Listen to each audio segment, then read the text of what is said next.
सभी का स्वागत है हमारे अपने यूट्यूब चैनल एजुकेशन विद विधि पर। आप सब कैसे हैं? आई होप आप सब बहुत अच्छे होंगे।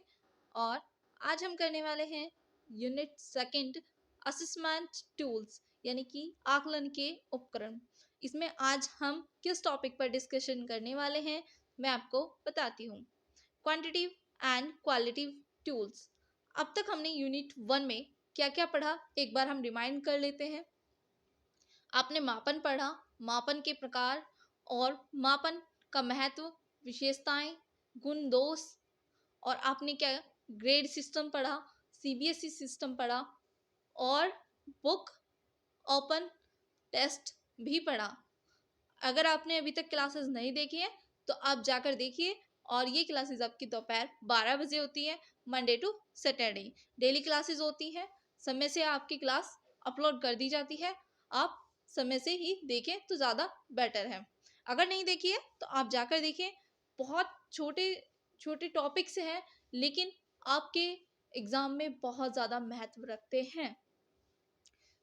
और अगर किसी टॉपिक पे कोई प्रॉब्लम है, नहीं आता है समझ, तो आप क्लास को दोबारा से देखिए, जरूर समझ आएगा। चलिए आज की क्लास स्टार्ट करते हैं। ये आपका इंपॉर्टेंट क्वेश्चन है।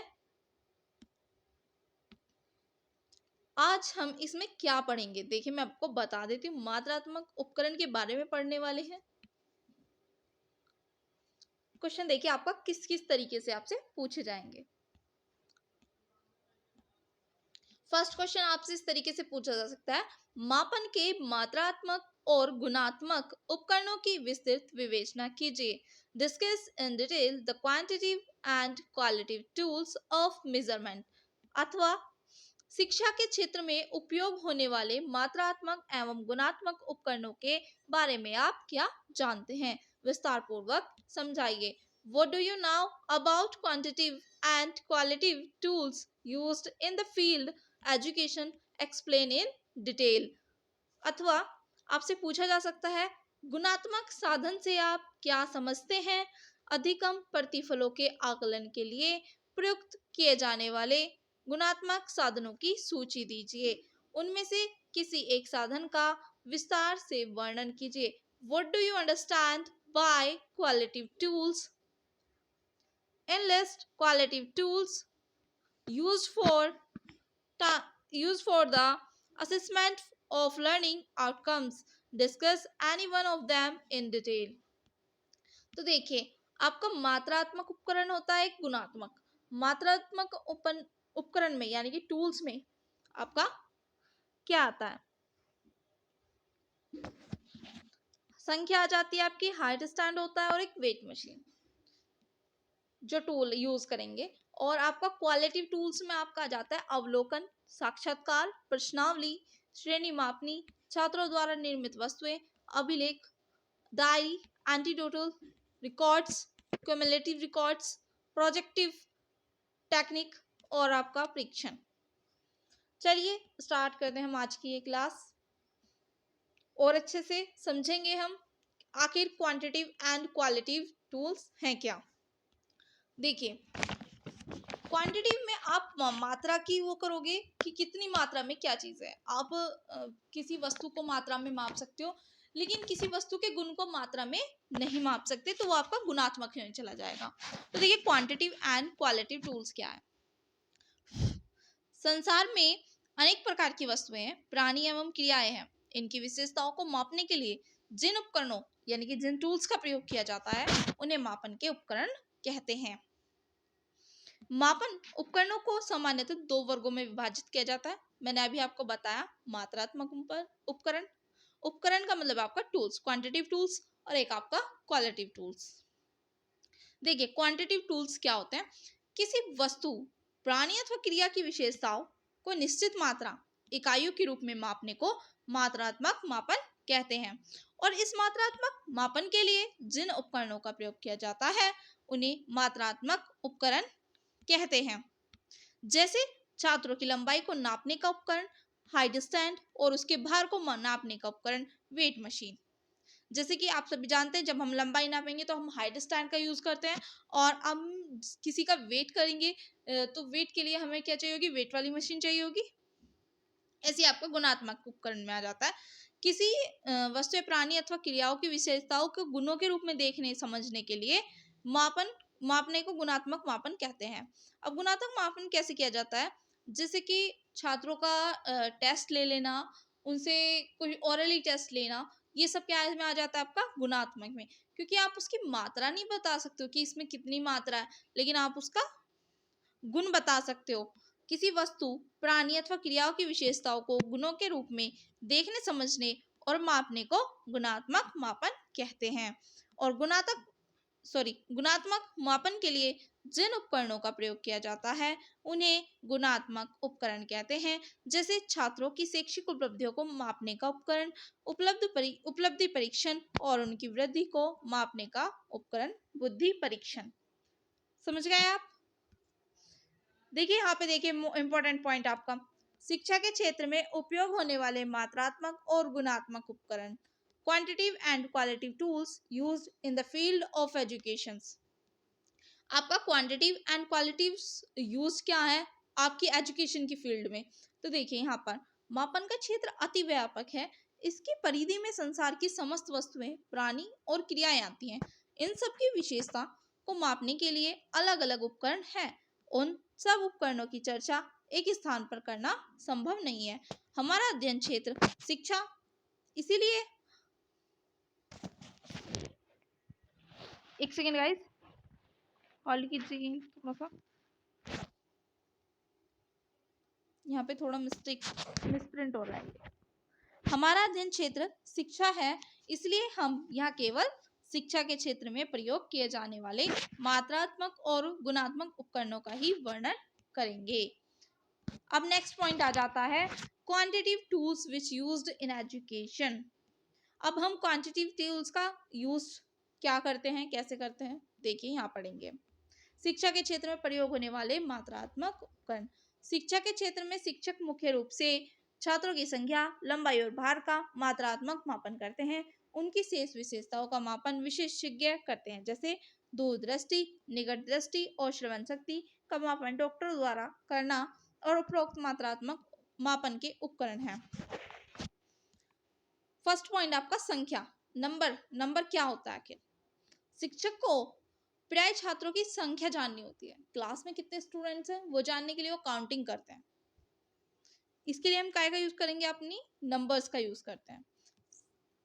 इसके लिए वे संख्या इकाई का प्रयोग करते हैं। संख्या इकाई से छात्रों की संख्या अपने स्पष्ट एवं पूर्ण रूप से प्राप्त हो जाती है। अब आ जाती है हाइट स्टैंड की बात। ये एक ऐसा टूल है जिसमें एक लकड़ी अथवा मेटल के बेस पर पीछे मीटर स्केल लगा होता है। इसके आगे स्टूडेंट को या एक चिल्ड्रन को खड़ा किया जाता है, एक बच्चे को, और जिसकी लंबाई नापनी होती है। इसके पैरों से लेकर सिर तक की लंबाई को मीटर मिमी में मापा जा सकता है। उसे उसके नीचे खड़ा कर दिया जाता है और उससे पता चल जाता है आपकी हाइट कितनी है। नेक्स्ट पॉइंट आ जाता है आपका वेट मशीन। इस पर छात्र को खड़ा किया जाता है, उसके ऊपर खड़ा किया जाता है। वेट मशीन आपकी गोल सी होती है, एक छोटे से कैसे सर्कल बना हुआ होता है, उसमें वेट आ जाता है आपका। आजकल तो इलेक्ट्रॉनिक है, सब चीज टेक्निकल है, तो यहाँ पे ऐसे नंबरिंग में लिखा आ जाएगा आपका वेट कितना है। जैसे ही छात्र दोनों पैर रखकर मशीन के बेस पर खड़ा होता है, उसमें लगी वेट चक्री जो है वो घूम जाती है, उसका वेट किलोग्राम या ग्राम में आ जाता है। शिक्षा के क्षेत्र में प्रयोग होने वाले गुणात्मक उपकरण, qualitative tools which used in education, very very important है।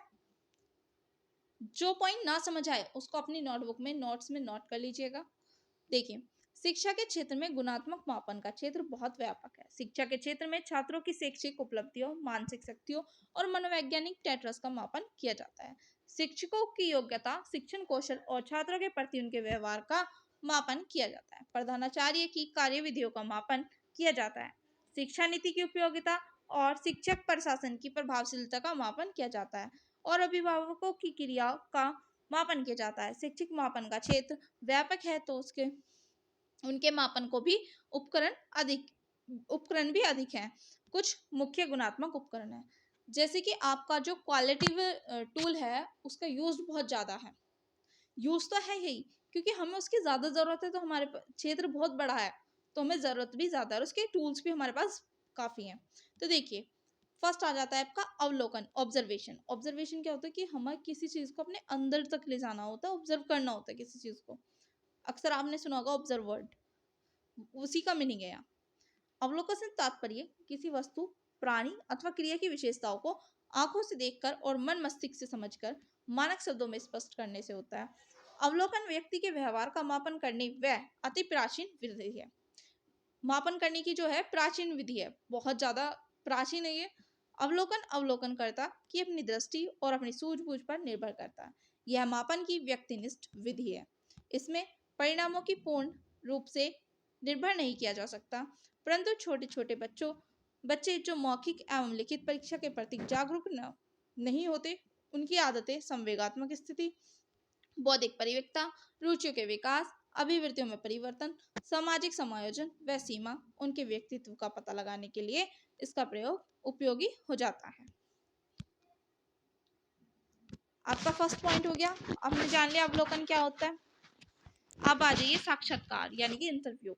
जैसे कि आप सभी जानते हैं इंटरव्यू में क्या होता है, इसको आप अच्छे से पढ़ लीजिएगा, मैं आपको अलग से समझा रही हूँ।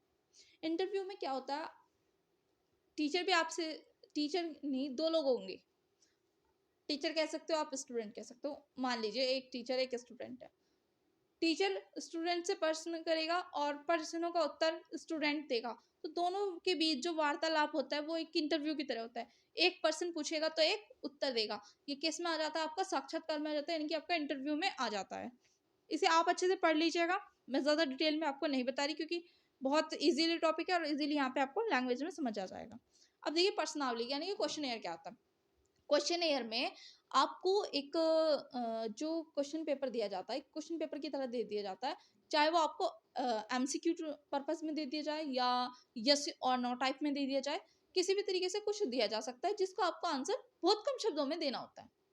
आपको क्वेश्चन पकड़ा दिए जाएंगे, 4-5 लोगों में डिस्ट्रीब्यूट किया जाएगा क्वेश्चन को, और जो भी हमें सर्वे करना होगा या कुछ भी करना होता है, हमें किसी भी चीज के बारे में जानकारी लेनी होती है, तो हम क्या करते हैं, पेज पर हमने क्वेश्चंस लिखे, उसकी 4-5 कॉपी ली और वो डिस्ट्रीब्यूट कर दी लोगों में, और हमें उनसे बार बार जाके क्वेश्चन नहीं करना है। अब क्या होगा, हमने वही क्वेश्चन हमें सबसे करने थे, हमने उनको प्रिंट किया और हमने डिस्ट्रीब्यूट कर दिया। अब लोगों का क्या है, वो अपने आप से उसको आंसर कर देंगे।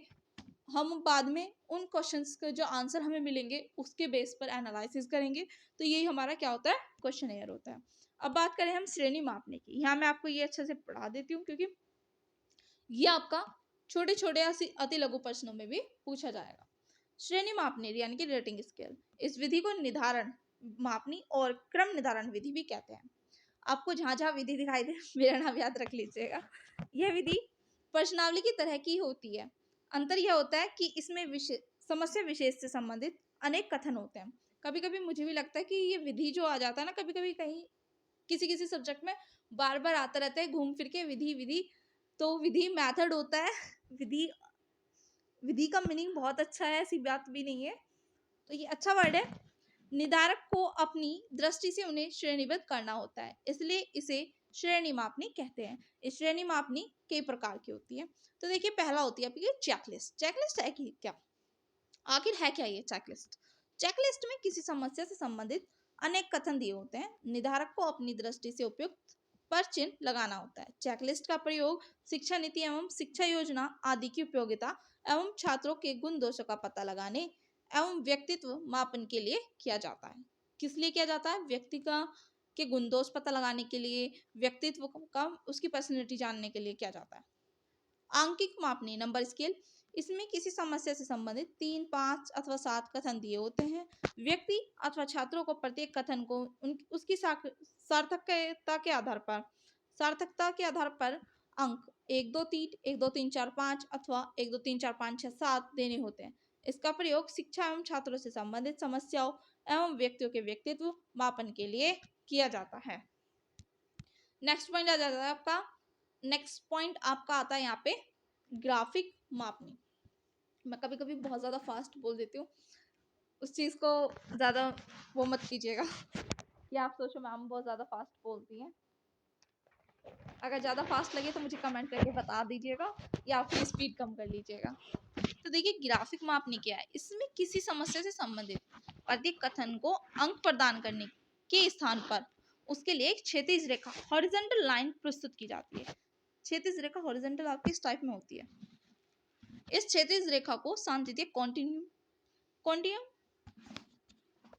कहते हैं। व्यक्ति अथवा छात्र इन कथनों से संबंधित अपनी राय को क्षैतिज रेखा के किसी बिंदु पर प्रकट करते हैं। मापनकर्ता क्षैतिज पर लगाए गए बिंदुओं की दूरी के आधार पर उनकी सम्मति का मापन करता है। यूं इस विधि का मापन आंकिक मापनी की तरह ही किया जा सकता है, परंतु व्यवहार में इसका प्रयोग कम ही किया जाता है। अब आ जाइए फोर्थ पॉइंट आपका, क्रमिक मापनी, ऑर्डरिंग स्केल। ऑर्डरिंग स्केल क्या है आपका?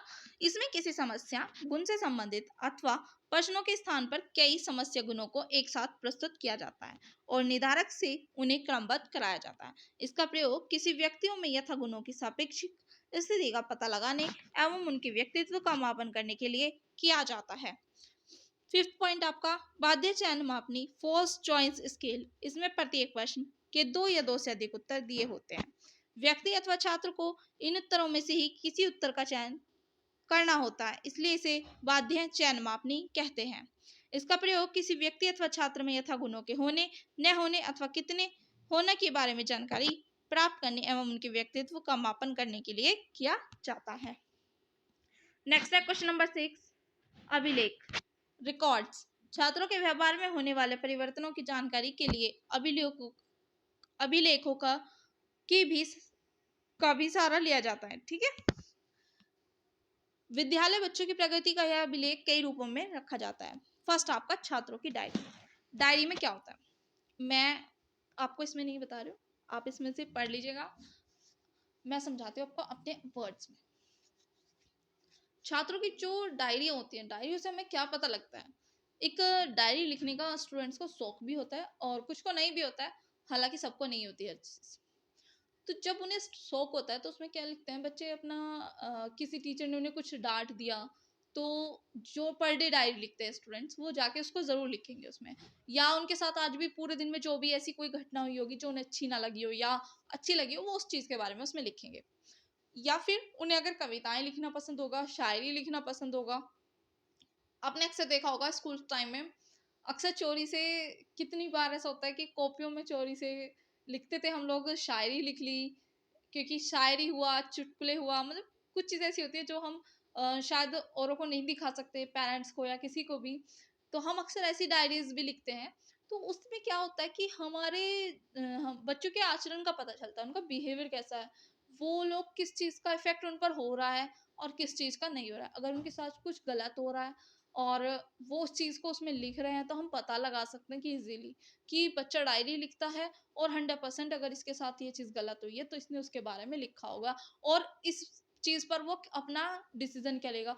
अगर उसके साथ गलत हुआ है तो वो किसी के साथ गलत व्यवहार करने की सोच रहा है या ये सोच रहा है कि उन्होंने अपनी जगह सही किया है, या उसको किस टाइप का फील हुआ, ये हमें उनकी डायरी से पता चल सकता है स्टूडेंट्स की।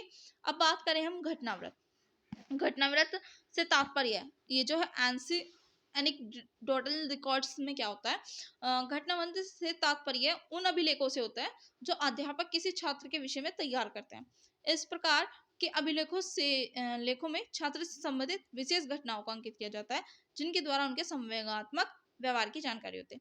इसमें क्या होता है कि एक बच्चे का दूसरे बच्चे के प्रति या समाज के प्रति किस तरह का दृष्टिकोण है, दृष्टिकोण मतलब उनका नजरिया क्या है, इस बारे में हमें पता चलता है। जैसे कि किसी बच्चे, ऐसा होता है कि 2 बच्चे हैं क्लास के अंदर ही हैं, अगर एक ज्यादा पढ़ने वाला है एक कम पढ़ने वाला है, तो कम पढ़ने वाले का ज्यादा पढ़ने वाले के प्रति क्या नजरिया है। और एग्जाम्पल मैं आपको दूं, जैसे कि कोई ज्यादा पढ़ने वाला होता है और कोई कम पढ़ने वाला है, तो वो अक्सर क्या होता है कि उसको कम ऐसे समझता है, यार ये क्या है, कुछ भी नहीं है, मतलब वो अपने आप को क्लास के अंदर बहुत ज्यादा ऐसे सोचता है, बस सब कुछ तुम ही हो। तो इस तरीके से एक फीलिंग होती है, अक्सर सबके साथ ये चीज हुई होगी। जो टॉपर्स है उनके साथ भी कुछ ऐसा हुआ होगा और जो टॉपर्स नहीं है उनके साथ भी ऐसा होता है।